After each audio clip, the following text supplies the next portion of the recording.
Alright, before anybody starts getting mad, let me just say this is all just my opinion. Don't send the FBI to my house or start writing think pieces or whatever. I'm just talking. So yeah, like you probably already guessed, today I'm comparing Travis Scott's new album Jackboys 2 to Clipse's new album Let the Lord Sort 'Em Out. Gonna look at a few things, lyrics, virality, whatever comes to mind. So let's just get into it.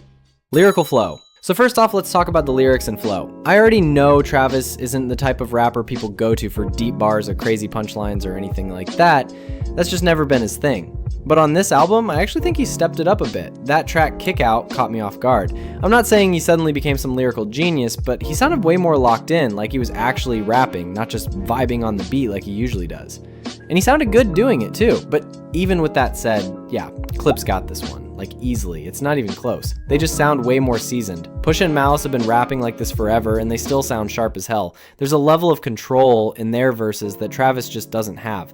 Even when the beat drops out, they still keep your attention. And you can tell they don't really care about what's trendy. They're just saying whatever they want and letting the bars speak for themselves. So yeah, Travis definitely tried harder on this one and I'll give him credit for that, but when it comes to actual rapping, Clipse is just better. Virality. Now this one's a little harder to call because both albums are still pretty new, but we can look at the numbers and just the general vibe around each one. Clipse dropped their album on July 11th, and for a group that hasn't dropped anything together in like 16 years, doing 90K first week is honestly crazy. Especially considering they didn't do much promo, no viral clips, no TikTok challenges, nothing like that.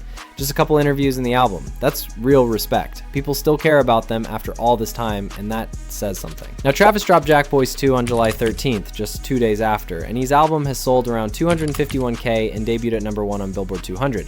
Which is kind of low for him, not gonna lie. But at the same time, that's still a huge number. Like, that's more than double what Clipse did. And on top of that, his songs are literally everywhere. I've already heard Kick Out like 50 times this week alone. You can't escape it. Whether it's the radio, TikTok, background music in people's IG stories, it's just there. So if we're being real, Travis wins this one just based on how much attention the album is getting. Even if Clipse made the better rap album, Travis is the one people are talking about more, at least for now. Alright, now let's talk about creativity. This is where things actually flip a little bit. Starting with Clipse, they clearly put time into this. You can tell it wasn't just thrown together. The production's tight, the verses are sharp, and Pharrell handled the whole thing. It still sounds like Clipse, but it doesn't feel old.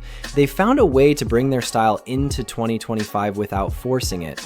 Some of the beats are mad stripped back and weird, but in a good way, like they leave space for the words to hit. And the topics they touch, aging, grief, real life stuff, it feels grown. Now, Travis, not the most creative thing in the world. I mean, Jackboys 2 is cool if you're just looking for energy, but it doesn't really feel like an album. It's more like a playlist of songs he had lying around.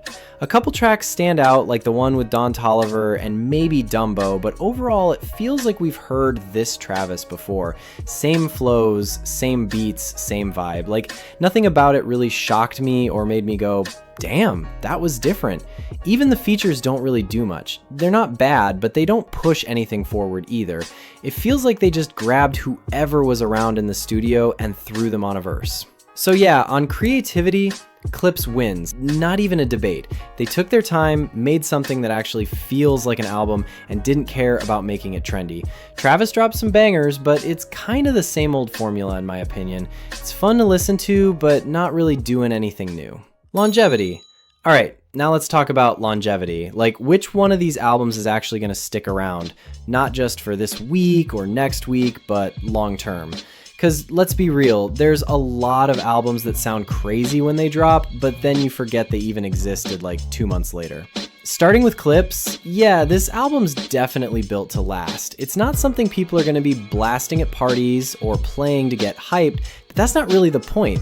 This album feels like one of those projects that people come back to later. Like, in 5 years, people are still going to be saying, yo, this was underrated, or this aged like wine. The production isn't trendy, so it won't feel outdated. And the lyrics, they're personal, real, detailed, stuff you can actually sit with. Even if it didn't make a huge splash first week, it feels like the kind of album that gains respect over time. And then you got Travis, and here's the thing. Jackboys 2 is fire in the moment. It's catchy, it's loud, it's easy to throw on in the background, but will people really care about it a year from now? I'm not so sure. Some songs might stay in rotation just because of how popular Travis is or how much play they get in clubs or playlists, but as a full project, I don't see people revisiting it heavy. So yeah, for longevity, gotta give it to Clipse. Their album might not be the most viral or flashy, but it has weight to it. So anyways, that's my short analysis so far, and I hope we can all agree with this takes. If not, comment down below what your opinions are, and we will talk about them. Until next time, see ya.